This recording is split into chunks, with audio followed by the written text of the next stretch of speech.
GSL Codex.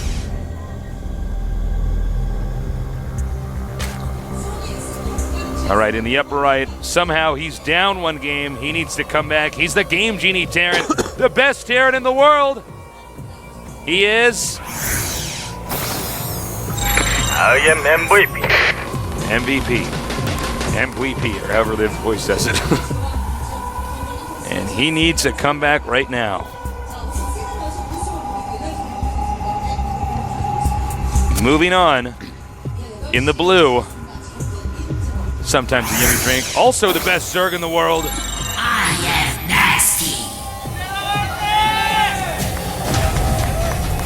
And of course, being one of the few Zergs left here in this Codex tournament, he has a lot of people cheering him on.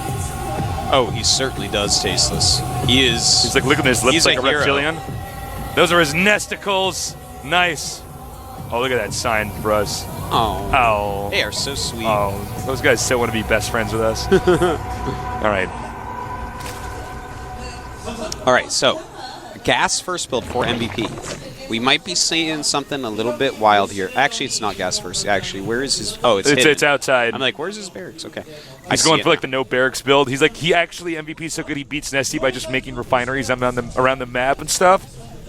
NesTea, of course, tried to counter it by making extractors only. But the SCVs have They're just like doing this crazy game and stuff where it's just workers being sent out all over the map. Long distance mining gases from each other's naturals. No one can understand it at all, but It's they like, both know that this is what StarCraft 2 will become. All right. He's all right, this is interesting, the way he's rallying the Marine out here. I think MVP might be at somewhat of a loss after that last game. That last game had to be pretty damn discouraging.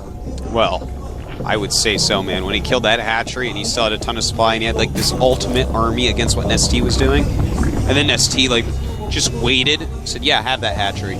Waited another minute and then killed him. That's what we call patience, Tasteless. Yeah. But of course, for NesTea, time doesn't exist, so patience is something he has plenty of. No kidding.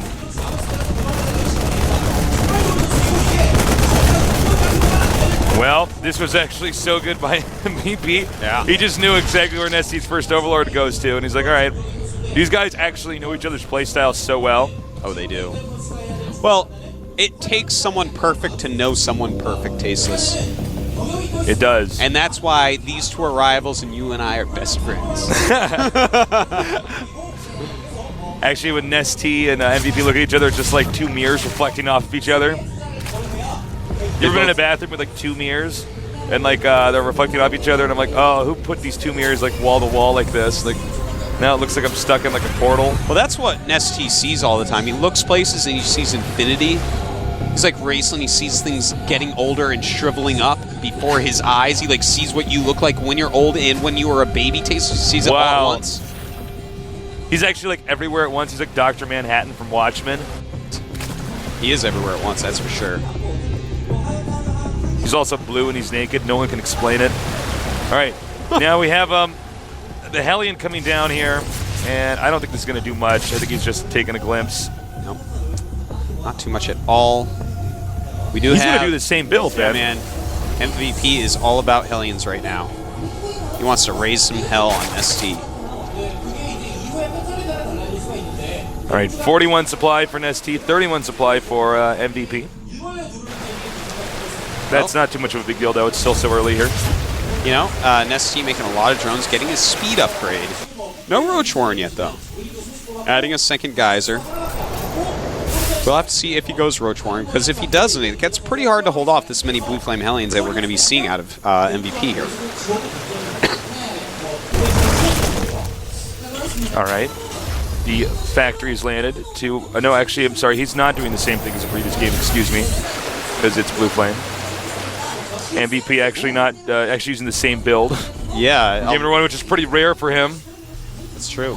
A lot of Zerglings being made by NesTea right now. He's going to have a lot of Lings, Tasteless. He's going to have 20 Lings. He's making more Spine Crawlers. He has 3 Queens on the low ground. Excuse me. Oh, little guy. Got a little cough. Just a little bit. He's starting to make a little wall in with evolution chambers, trying to help out.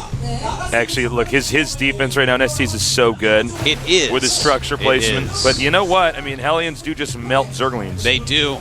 They do. I like how he's hidden some of the Zerglings here in the back. Try to bait him coming in. Queen's coming out.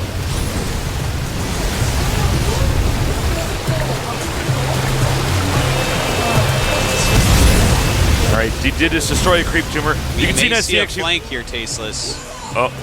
Does NesTea feel? Does MVP feel this? Does he From sense NesTea, it? He does feel it. He senses it, man. Wow, that's man, called that was star pretty sense. good. What you just saw, that's Yeah, star that sense. was some nice star sense. He's like, if I was a perfect Zerg, what would I do? AKA, if I was NesTea, what would I do? And then he goes and counters it. He might try to do it again from a different angle. Uh-oh.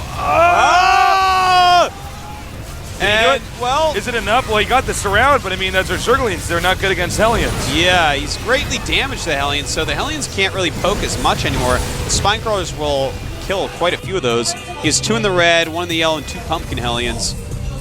3rd factory going up for MVP. I like the choice. MVP's got his expansion up and running. It's time to move on to the drop phase now, and I'm not sure that's one that NesTea is going to be ready for. That's right, he is making a spine. His main does have a queen, riling some Zerglings up as well, and he's going to actually have a nice solid amount. 24 Zerglings will be awaiting this medevac.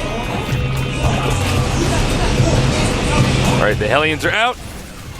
Zerglings are in. It always looks like when the medevac picks up the Hellion, like the as the Hellion's firing, it looks like the medevac has like a water gun. It's very true. Nice scans here, taking out creep tumors. Those also give vision to NesTea. That's actually more important than the creep over there at the moment. I don't know about NesTea's solution here. Oh my God, the queen got toasted. He's actually going infestation pit right now. Oh, this is so interesting. Really interesting. It could very well be an infestor build, but it also could be an ultralisk build. I really think it's going to be infestor into ultra later on because he is getting melee attack and carapace. So it looks like it might be Zergling infestor here.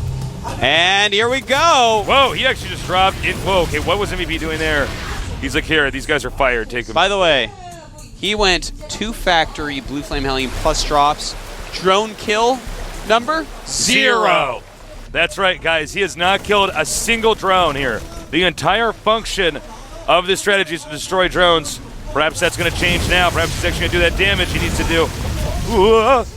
We do have pathogen glands on the way. He's going to start infestors very soon. And as soon as you start fungling these little groups of Hellions, man, the 1-1 Zerglings, which are becoming 2-2 Zerglings as we speak, they're growing up. Oh, I'm so proud. Will start destroying them. This is beautiful play by NesTea. He is showing something that we haven't seen for a very long time. NesTea is actually teaching all of us right now. He's a Nest teacher. That was like a 2 out of 10 joke, but I like it. He makes this look Nesteasy. All right, that was better.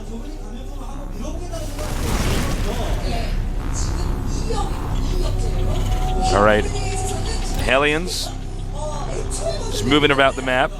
Roach Warren on the way. Infestors are starting to pop out, Tasteless. The Hellions will be put to rest if they get too close to these infestors. All right, Fungal. Bam. Up come the Zerglings. Goodbye, Hellions. See you in hell. These are Hellions. The Zerglings are coming out now, and that just took away MVP's ability to do much on the map. Yeah. He's got 2-2 on the way. He basically got rid of the staple of MVP's army. We have a Roachhorn and 44 Lings on the way, man. This is going to be insane. Oh my God. Look it. He's actually going to kill. He's going to do 2 base and kill MVP. I'm looking at what MVP has. Oh, man. Oh, careful. Those infestors are pretty weak. Another fungal. Takes oh, dude, this out. guy's actually a sicko, man. Yeah. Right now, MVP is producing a lot of siege tanks, but he doesn't have any out yet. He's going to have them with siege mode, but we are going to have like these sickly upgraded Zerglings. He's getting burrows, so he can actually move up, throw so many infested Terrans down, and run in with Zerglings and Roaches. MVP cannot attack him. NesTea may even be able to go up and kill him, but NesTea's taking extra bases because he knows he can't be attacked, and that's going to be a little bit safer. This is insane. NesTea is in such a good position. He's actually even on supply, but he's got complete and utter control of this game right now. And again, I gotta emphasize, guys, the whole point of the strategy here with the Hellions is to make sure that Zerg is stuck inside their base. You can go in there, poke, kill drones, even wipe out all their drones, but they can't get creep timbers out, they can't get expansions out, and they have to basically tech up before they're allowed to do anything, and by then there's no creep on the map, and the Terran has just gotten too far. NesTea has turned the situation upside down. I think that this base is not long for this world, Taste. There's a lot of Blue Flame Hellions. You've got to be careful. Throwing out some nice Terrans here. Just trying to deny. Not the best infested Terrans. Yeah, I was kind of. But I mean, even delaying it at all is really nice at this point.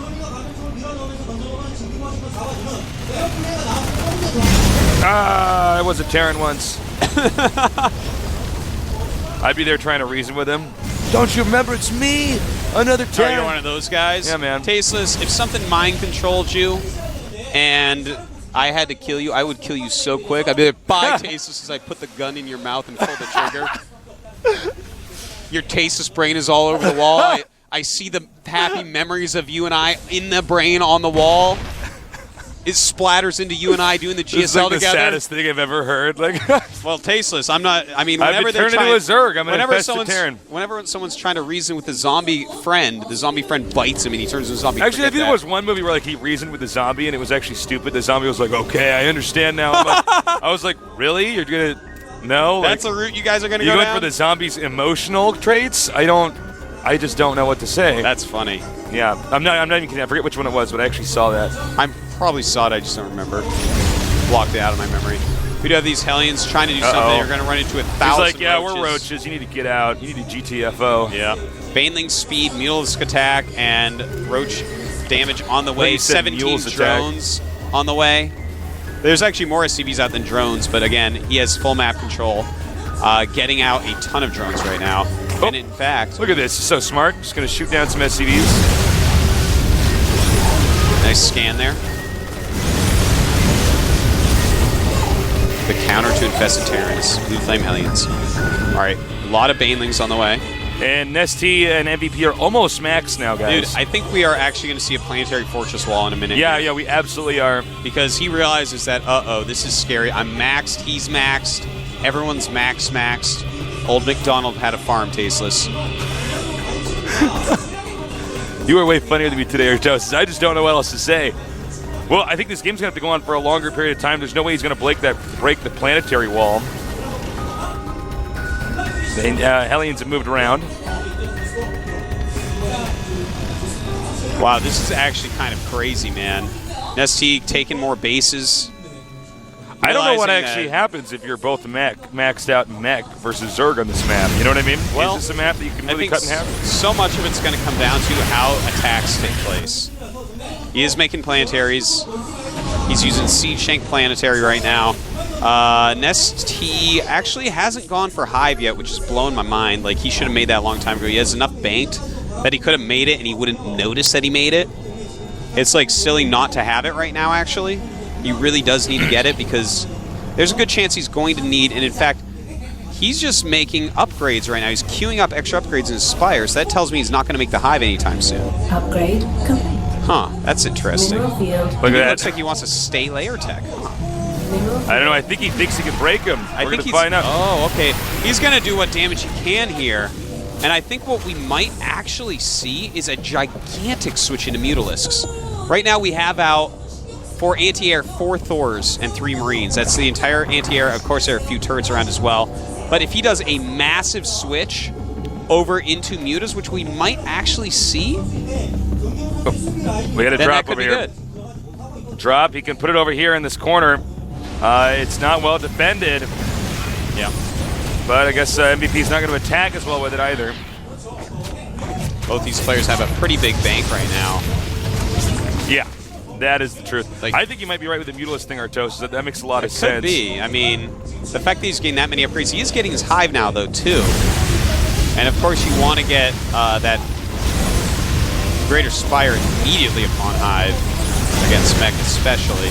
We do have more starports on the way, or at least one more, for MVP realizing that, you know, Broodlords can't be that far off. And so from here, NesTea should just be making spines all over, slowing things down like that. 10 spines on the way, just say it. So smart. NesTea, you're amazing. I'm amazing. I don't even know what's going to actually happen here. The hand of they can make NesTea. your fingers. You can put your fingers up against the screen and touch those. That's what NesTea actually plays with a touch screen. All right, this is a lot of infested Terrans. This is actually, I'm not sure how effective this is truly going to be. I think he wants to try to shoot down the orbital, but that's not going to work. Yeah, it's never going to happen. Those things are fast, man. He's got 14 Corruptors on the way. Oh, boy. He could actually fungal these Banshees. Can he do it? Oh, he better, man. Fungal, infested Terrans. And, Oh, well, my little submarine infestors. and these Banshees are actually going to do a lot of damage until those Corruptors do get up here to deal with them. Still doing a good job, though. Get out of here, Banshees. All right. Excuse me. So right, both he these needs- players almost having the map right now. Broodlord tech. This is actually a very impressive TVZ here. Yep. We don't normally see TVZ look this complex. MVP right now is making a lot of Vikings. He has 3 starports up. Nice. He can go up here and just counterattack with the gold base. All right, this hatchery, no way is he going to save that. Yeah. And that's fine. NesTea realizes that. He knows he has to get something done actually immediately with these Broodlords. 10 in production once again. That's the number of Broodlords that NesTea enjoys. Says, how else could the Broodlords pull my sleigh? 9 just don't go fast enough. It's like Rudolph the Red-Nosed Broodlord. He's like, just looks like a normal Broodlord, but he's got like a clown's nose on there. He's like, ah. NesTea glued it to him. And if he dies, he just gets another clown nose and glues it to another. And NesTea doesn't care. He doesn't have favorites. He opens his beer bottles with his pet monkey's eye socket, for God's sake. Oh, God, I'll never forget that joke you said in that last game. I still laugh every time I think about that. All right. The gold base is going to go down, so it's going to be Terran with the lead, but I think the tech advantage might actually be for the Zerg here. Well, he's going to lose another base. It's going to be 3 base against 4, but the sick army of NesTea does march forward. All right, he needs to get A lot an of answer this, for this. oh man, this is going to be so much back and forth because the Vikings will come up, the Corruptors have to go up and attack them, but then the Thors will target the Corruptors. If the Thors are still there. All right, he's taking on a lot of these Banshees. Ooh. Point defense drone. Really nice point defense drones right now. MVP doing a great job, but there is 1-1 on these Corruptors. It's going to help them out quite a bit. So all he has to do is back up now. I don't think it's hard to say with that many Corruptors and that many Vikings, but if he keeps making Corruptors, and he is, there's many more on the way here. Keep in mind that MVP is not really mining from anywhere. Yeah, he's having a hard time of it. And as these Thors come up, suddenly it's looking like MVP can easily take this clump of Broodlords out. And NesTea just doesn't have anything left, man. He's being counterattacked at his third base. He's not mining. It really looks like MVP's going to take this game. Yeah, it's now 178 supply for MVP to be near 100. A nice bungle here. But he's going to bring the rest of his army up with that. Wow. I tell you what, Tesis, it's, you know, both these players are the best player in the world. GG, Yeah, it's actually just 2-2. insane. They're These both games the are best just, in like, the world. so good. But I have to say, MVP is the scariest player in the world. You look at the way he plays, you're like, I'm actually going to die. Well, he's like just playing so perfectly. It's like the situation he's in is so complex. Yeah, NesTea opened with just beauteous play. He had complete control of the map. He was picked actually up like as the he conductor wanted. of the symphony. Yeah. But actually, like, MVP was like the guy that just dodged 1,000 bullets. He's actually like something Neo else, from man. the Matrix. That's actually what it is. It's like NesTea, or rather MVP is like Neo from, like, you know. Everybody come watch. Morpheus is fighting Neo. Yeah. That was the funniest thing ever. Oh, man. Everyone's like tripping over themselves to watch NesTea against MVP, man. It's the same thing, but way better. Yeah. Way better. No one turns their head to see, you know, who's someone else that's really famous. I can't even think of anyone else right now. I don't know, what, fictional, non-fictional? No, Superman, like Superman. really good in StarCraft 2. Oh, well, I don't know, like MC. MC, no one turns their head when MC's standing there in a red dress while these two are fighting. Yeah. MC could actually have a red dress on. No one even knows. Nobody even cares. No one even knows, man. You know? Cross-dress Clyde all you shows want up as a during this, birthday man. clown. Nobody cares. No. He's got his like little party kazoo. He's like, "Rrr." And like nobody cares. Beyond that's not a Beyond kazoo, shows though. up with his puppy. I'm like, listen, I just take a box and I put it over the puppy, and I'm like, I'm trying to focus on this game. Yeah. The puppy's trying to focus, too. The puppy, like, claws little eye holes so it can watch NesTea. But it's got a snout, so only one eye hole works. It has to hold up its head to it like that. We're going to go on a 5-minute break, but when we get back, we will have the final game, and we will discover who will move on in this GSL contest between NesTea and MVP. I'll see you soon.